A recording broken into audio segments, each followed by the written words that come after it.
Dasbia spotted na holding hands sa mall. Spotted kasing magkasama sina Dustin Yu at Bianca De Vera habang magka-holding hands sa mall. Ayan, dahil dito, marami ang nagsasabi na tuluyan ng naglaho ang tambalang Will Ashley at Bianca na parang bula.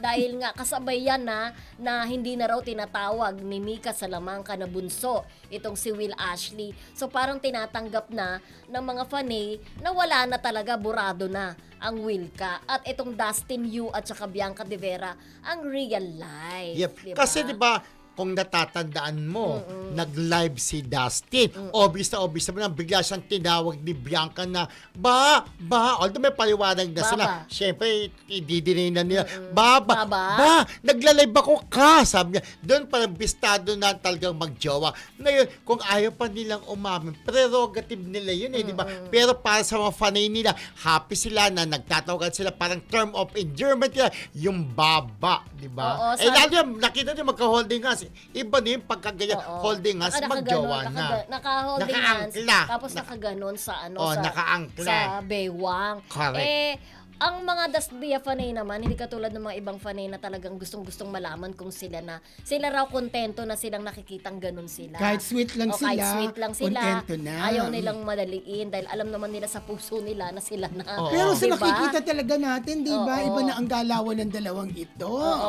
Correct. Kaya sa tingin ko wala na talaga yung Wilka. Wala na, hindi na napag-uusapan ng Wilka. Kumbaga, kaya lang naman din napag-usapan yung before dahil meron silang pelikula sa Metro Manila Film Fest, di ba? At saka unang hindi love team naman talaga kasi si Will Ashley kay Bianca, di ba? Pero dumating nga itong si Dustin Yu sa buhay ni Bianca nung pumasok sila sa bahay ni Kuya. Kaya dapat itong si Will Ashley, hanapan na talaga ng collab team. Ligay. Sana si Jillian White. Sabi mo, di ba? Although bagay sila, di ba?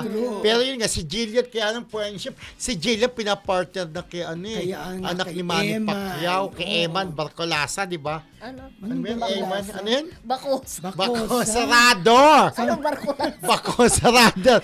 Pero, at least may tunog din, di ba? Inubutuloy ako doon. Pero may tunog rin naman. Sino si Barcolasa? Pero mas bagay sa akin si Will at saka si